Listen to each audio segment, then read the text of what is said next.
Sir ನಿಜವಾಗ್ಲೂ ನಾನಿಷ್ಟು ಸಂತೋಷವಾಗಿ ನನ್ನ ಸಿನಿಮಾ ಕ್ಯಾರಿಯರಲ್ಲಿ ಎಲ್ಲೂ ನಾನು ಇಷ್ಟು ಸಂತೋಷವಾಗಿ ಕುಂತಿರ್ಲಿಲ್ಲ. 29ನೇ ತಾರೀಕಿಂದ ಅದೇನೋ ಒಂಥರ ಕಿಕ್ ಅಂತಾರಲ್ಲ, ಇದೇ ಸಂತೋಷ ಅಂದ್ರೆ ಇದೇನೋ ಸಿನಿಮಾದ ಅನ್ನೋದು ನನಗೆ ಫಸ್ಟ್ ಎಕ್ಸ್ಪೀರಿಯನ್ಸ್ ಅಂತ ನಾನು ಹೇಳಕ್ ಇಷ್ಟಪಡ್ತೀನಿ. ಯಾಕೆ ಅಂದ್ರೆ ಸರ್ 5 ವರ್ಷ ನನ್ನ ನಂಬರಲ್ಲಿ ಸುಮಾರು ಹೆಸರುಗಳಿದೆ.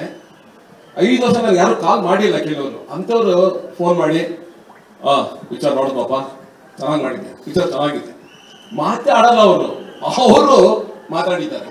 ಬೆಳಗ್ಗೆ ಇವತ್ತು ನನಗೆ ಬಲ್ಗೂರ್ ಸರ್ ಅವ್ರಿಗೆ ನಾನು ವಿಶ್ ಮಾಡ್ಬೇಕಾದ್ರೆ, ಏನ್ ಕುಮಾರ್ ಎಲ್ಲ ನನ್ನ ಸ್ನೇಹಿತರು ನಿಮ್ಮ ಪಿಕ್ಚರ್ ನೋಡಿದೆ, ಪಿಕ್ಚರ್ ಚೆನ್ನಾಗಿದೆ ಅಂದ್ರು, ನಿಮ್ ಪಾತ್ರ ಚೆನ್ನಾಗಿದೆ ಅಂದ್ರು, ಹಾಗೆ ಹೀಗೆ ಅಂತ ಹೇಳಿ ಹೇಳಿದ್ರು. ನಿಜವಾಗ್ಲು ನನಗೆ ಕಾಟೇರ ನನ್ನ ಸೌಭಾಗ್ಯ, ಇದು ನಾನು ಮರೆಯಕ್ಕೆ ಸಾಧ್ಯನೇ ಇಲ್ಲ. ಆಮೇಲೆ ಸರ್ ಈ ಸಿನಿಮಾ ಇದು ಕನ್ನಡ ಜನತೆಯ ಗೆಲುವು, ಇದು ನಮ್ ಗೆಲುವಲ್ಲ, ಇದು ಅವ್ರು ಗೆಲ್ಸಿದ್ದೀವಿ ಸರ್. ಆಮೇಲೆ ಇನ್ನೊಂದೇನಂತ ಹೇಳಿದ್ರೆ ಸರ್, ಮುಖ್ಯವಾಗಿ 50% ಕ್ರೆಡಿಟ್ ನಿಮಗೆ ಸರ್ ಹೋಗೋದು.